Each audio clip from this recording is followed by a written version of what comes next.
আসুন আসুন আসুন রানীমা, আসন গ্রহণ করুন। তা আজকে তোদের এই কজন মাত্র পারিষদ? কেন রানীমা, নিত্য তো আমরা এই কজনই থাকি। আমি হলুম গিয়ে বড় ঘরের গণেশচন্দ্র। আগে আমি হলাম সেজো ঘরের দারিকনাথ। ও হো হো, বুঝেছি। রানীমা বোধহয় মেজো ঘরের যদুনাথের খোঁজ করছেন। সে বেটা নিশ্চয়ই কোনো চাকর বাকরের ঘরে ঢুকে তামাক টানছে। আমাকে দেখতে পেলেন না রানীমা?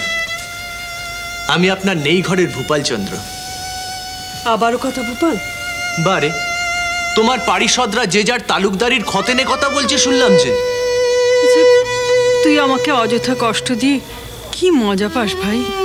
মজা নয় দিদা, আসলে মাঝে মাঝেই একা সইতে পারি না,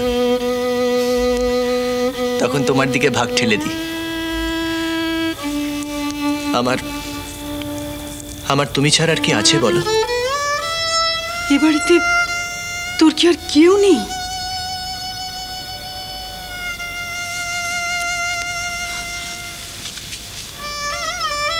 কি হয়েছে রে?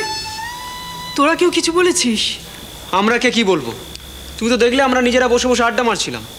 এই এক অদ্ভুত স্বভাব ভূপাল দাদার। হ্যাঁ, কখন যে বুকের মধ্যে দুঃখের সাগর বয়ে যায়, অথচ একই বাড়িতে থাকে, খায় দায়, ওঠে বসে, তবু কোথায় যেন একটা আলাদা।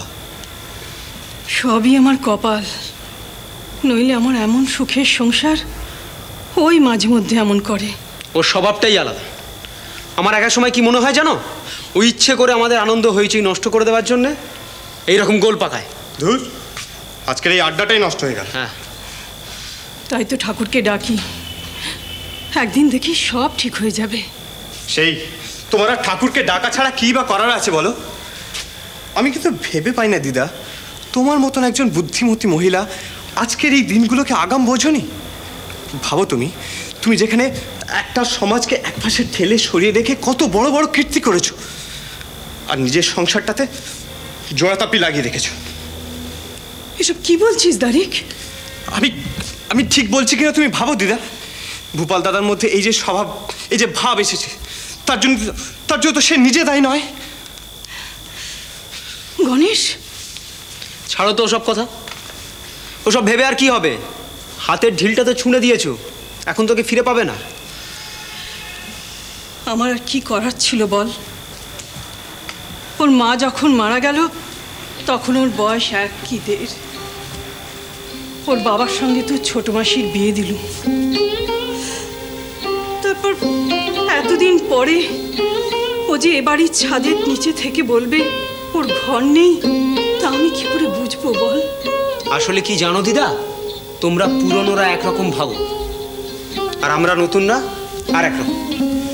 একে কি বলে জানো? যুগের দূরত্ব। কি হলো, রাগ করেছো? না রে দাদা, বল। তোরা নতুন যুগের মানুষ, তোদের নতুন ভাবনা একটু শুনি। দূরত্ব কতটা সেটা অন্তত একটু আঁচ করি। এটা কিন্তু তোমার অভিমানের কথা। আসলে কি জানো, আমাদের এই সমাজটা হচ্ছে পিতৃতান্ত্রিক সমাজ। বাপের পরিচয়, এখানে আমাদের ছেলে মেয়েদের পরিচয়, অহংকার, গর্ব যাই বলো, সেখানে তুমি একজন প্রবল প্রতাপান্বিত মহিলা যে নিজের সংসারটাকে মাতৃতান্ত্রিক কাঠামোতে বেঁধেছ। কিসের জোরে? তোমার বৈভব, তোমার জেদ, তোমাকে ঘিরে থাকা স্তাবকদের জোরে? আসলে কি জানো, তুমি সব সময় চেয়েছো তোমার সংসারে যাতে তুমি তৃপ্তি পাও, যাতে তুমি নিরাপদ বোধ করো, সেই চেষ্টাই করে এসছো সারাক্ষণ, এবং সেটা পেয়েওছো। এতে করে কি লাভ হলো? আমাদের পিতৃতান্ত্রিক সমাজের অহংকারের জায়গাটা খণ্ডিত হলো। দিদা, একবার ভেবে দেখো দিদা, এই কলকাতার বাইরে আমাদের ভাই বোনেদের আর কি অন্য পরিচয় আছে? কেউ কি বলে আমরা প্যারীমোহন চৌধুরীর কি, রামচন্দ্র দাসের কি, মথুরামোহন বিশ্বাসের ছেলে মেয়ে? না, আমাদের একমাত্র পরিচয় আমরা রানী রাসমণির নাতি নাতনি। বকবকম বকবকম আর বকবকম। কি হলো? তখন থেকে পায়রার মতো বকেই চলেছিস। তোদের লেখাপড়া শিখে এই একটা লাভ হয়েছে, ওই পেটের মধ্যে গাদা গাদা কথা যার কোনো আগা পাস্তলাই নেই। বাহ, কেন? কথা শুরু গাছের ডালে, কথা ভাসে নদীর জলে। মানে? তাল পাবি না কোনো কালে, কথার কথা গোলে মালে।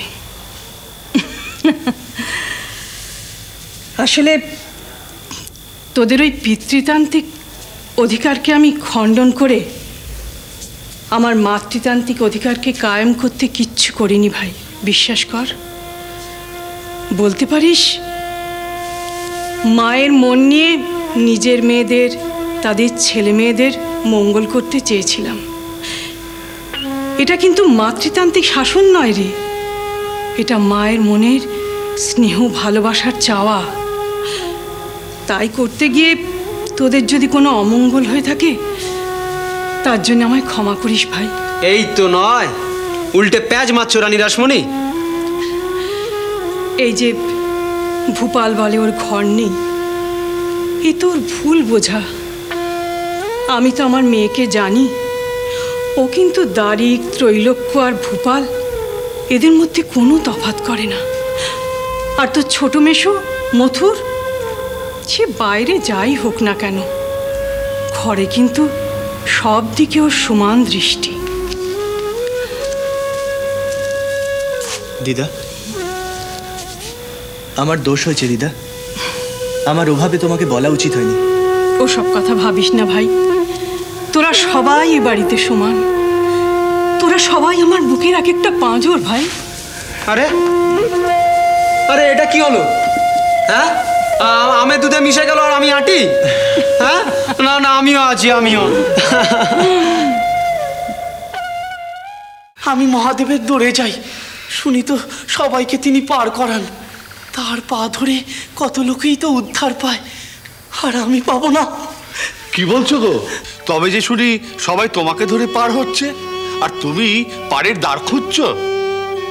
গুরু খুঁজছি গো, গুরু খুঁজছি।